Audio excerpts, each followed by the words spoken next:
श्री कृष्ण ने कहा है, अगर तुम्हें किसी ने दुखी किया है तो बुरा मत मानना। लोग उसी पेड़ पर पत्थर मारते हैं जिस पेड़ पर ज्यादा मीठे फल होते हैं।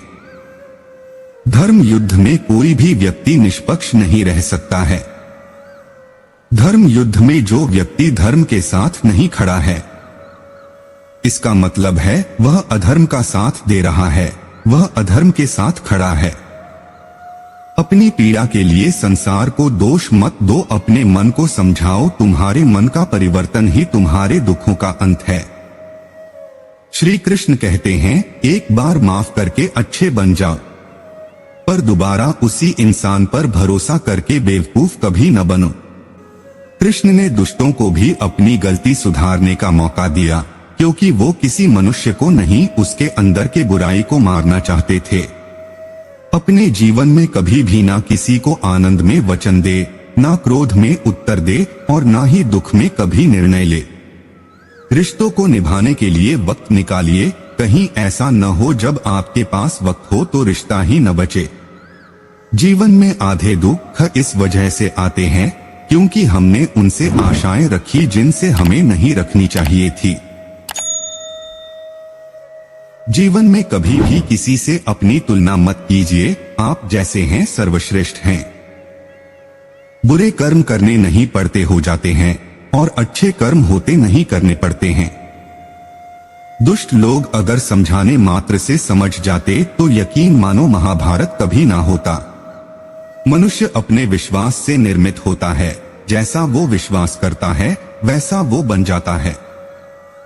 मान अपमान, लाभ हानि, खुश हो जाना या दुखी हो जाना, यह सब मन की शरारत है जिसे तुम अपना समझकर मग्न हो रहे हो। बस यही प्रसन्नता तुम्हारे दुखों का कारण है।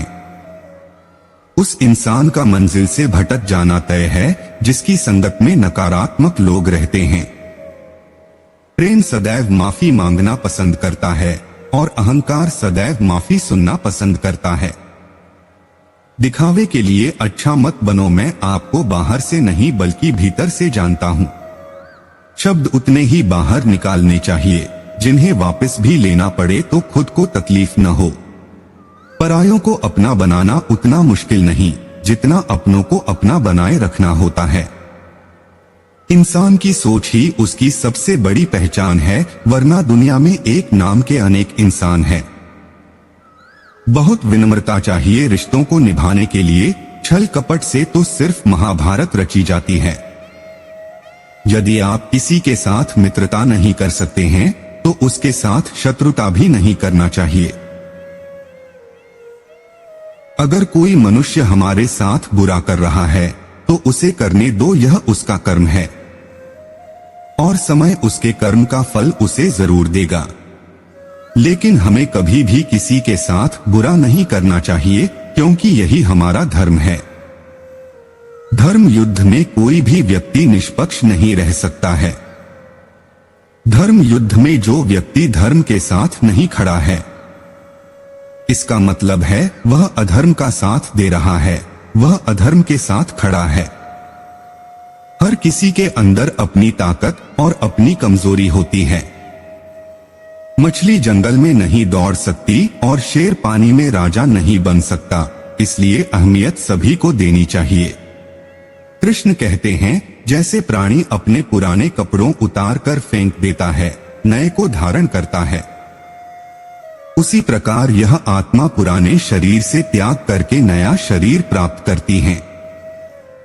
अगर व्यक्ति शिक्षा से पहले संस्कार, व्यापार से पहले व्यवहार और भगवान से पहले माता पिता को पहचान ले तो जिंदगी में कभी कोई कठिनाई नहीं आएगी। जीवन में कभी भी किसी से अपनी तुलना मत कीजिए, आप जैसे हैं सर्वश्रेष्ठ हैं। बुरे कर्म करने नहीं पड़ते हो जाते हैं और अच्छे कर्म होते नहीं करने पड़ते हैं। स्वार्थ संसार का एक ऐसा कुआं है जिसमें गिरकर निकल पाना बड़ा कठिन होता है। दुष्ट लोग अगर समझाने मात्र से समझ जाते तो यकीन मानो महाभारत कभी ना होता। मनुष्य अपने विश्वास से निर्मित होता है, जैसा वो विश्वास करता है वैसा वो बन जाता है। मान अपमान, लाभ हानि, खुश हो जाना या दुखी हो जाना, यह सब मन की शरारत है जिसे तुम अपना समझकर मग्न हो रहे हो। बस यही प्रसन्नता तुम्हारे दुखों का कारण है। उस इंसान का मंजिल से भटक जाना तय है जिसकी संगत में नकारात्मक लोग रहते हैं।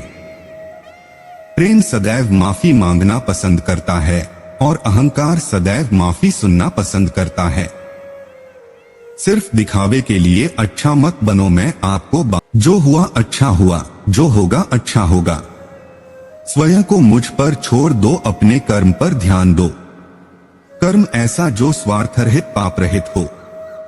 कृष्ण ने दुष्टों को भी अपनी गलती सुधारने का मौका दिया, क्योंकि वो किसी मनुष्य को नहीं, उसके अंदर के बुराई को मारना चाहते थे।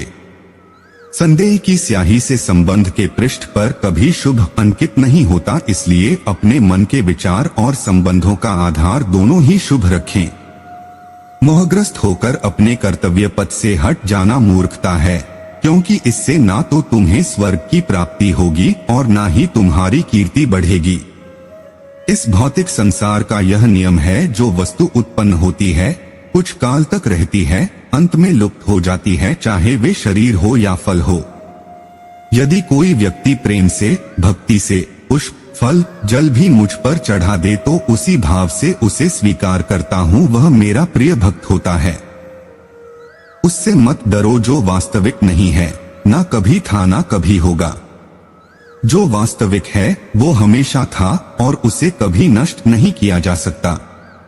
जीवन में आधे दुख इस कारण जन्म लेते हैं क्योंकि हमारी आशाएं बड़ी होती हैं। इन आशाओं का त्याग करके देखो, जीवन में सुख ही सुख है।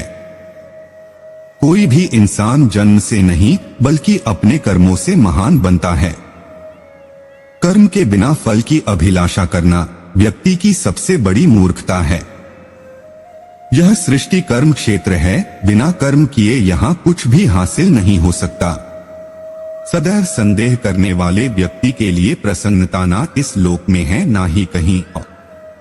फल की अभिलाषा छोड़कर कर्म करने वाला पुरुष ही अपने जीवन को सफल बनाता है। धरती पर जिस प्रकार मौसम में बदलाव आता है, उसी प्रकार जीवन में भी सुख आता जाता रहता है। लोग आपके अपमान के बारे में हमेशा बात करेंगे। सम्मानित व्यक्ति के लिए अपमान मृत्यु से भी बदतर है। मेरा तेरा, छोटा बड़ा, अपना पराया, मन से मिटा दो, फिर सब तुम्हारा है और तुम सबके हो। सफलता जिस ताले में बंद रहती है वह दो चाबियों से खुलती है, एक कठिन परिश्रम और दूसरा दृढ़ संकल्प। कर्म वह फसल है जिसे इंसान को हर हाल में काटना ही पड़ता है, इसलिए हमेशा अच्छे बीज बोए ताकि फसल अच्छी हो। जिस तरह प्रकाश की ज्योति अंधेरे में चमकती है, ठीक उसी प्रकार सत्य भी चमकता है। इसलिए हमेशा सत्य की राह पर चलो। जन्म लेने वाले के लिए मृत्यु उतनी ही निश्चित है जितना कि मृत होने वाले के लिए जन्म लेना। इसलिए जो सत्य है उस पर शोक मत करो। जो होने वाला है वो होकर ही रहता है और जो नहीं होने वाला वह कभी नहीं होता। ऐसा निश्चय जिनकी बुद्धि में होता है उन्हें चिंता कभी नहीं सताती है। अच्छे कर्म करने के बावजूद भी लोग केवल आपकी बुराइयां ही याद रखेंगे, इसलिए लोग क्या कहते हैं इस पर ध्यान मत दो, तुम अपना कर्म करते रहो। इतिहास कहता है कि कल सुख था, विज्ञान कहता है कि कल सुख होगा, लेकिन धर्म कहता है कि अगर मन सच्चा और दिल अच्छा हो तो हर रोज सुख होगा। तुम्हारा क्या गया जो तुम रोते हो, तुम क्या लाए थे जो तुमने खो दिया, तुमने क्या पैदा किया था जो नष्ट हो गया, तुमने जो लिया यहीं से लिया, जो दिया यहीं पर दिया, जो आज तुम्हारा है कल किसी और का होगा, क्योंकि परिवर्तन ही संसार का नियम है। जो मनुष्य जिस प्रकार से ईश्वर का स्मरण करता है उसी के अनुसार ईश्वर उसे फल देते हैं। कंस ने श्री कृष्ण को सदैव मृत्यु के लिए स्मरण किया तो श्री कृष्ण ने भी कंस को मृत्यु प्रदान की। अतः परमात्मा को उसी रूप में स्मरण करना चाहिए जिस रूप में मानव उन्हें पाना चाहता है। दूसरों को सुधारने के बजाय खुद को सुधारो। इससे तुम अपने कार्य में विजय अवश्य हासिल कर लोगे।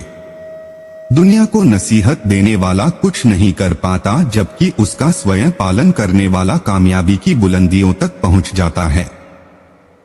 जब तक शत्रु की दुर्बलता का पता न चल जाए, तब तक उसे मित्रता की दृष्टि से रखना चाहिए। एक मूर्ख व्यक्ति के लिए किताबें उतनी ही उपयोगी होती हैं जितना कि एक अंधे व्यक्ति के लिए आईना। आप जिस चीज के लायक हैं, उससे कम पर कभी समझौता न करें। यह अभिमान नहीं, स्वाभिमान है। कभी भी अपने राज किसी को मत बताना, यह आपको नष्ट कर देगा। जैसे एक बछड़ा हजारों गायों के झुंड में अपनी मां के पीछे चलता है, उसी प्रकार आदमी के अच्छे और बुरे कर्म उसके पीछे चलते हैं। जितना कम बोलोगे उतना ही ज्यादा पसंद किए जाओगे। दृढ़ इच्छा शक्ति के आगे नीति को भी झुकना पड़ता है। सफलता की डगर में धूप का भी योगदान होता है, क्योंकि छाव मिलते ही पैर डगमगाने लगते हैं और विश्राम की ओर ध्यान भटकता है। जिंदगी के मंच पर अपने चरित्र की प्रस्तुति इस तरह करो कि पर्दा हटने के बाद भी तालियां बजती रहें। ज्ञान उसी को बांटो जिसको जरूरत है, वरना मूर्खों को ज्ञान बांटकर आप खुद को ही दुख पहुंचा सकते हो।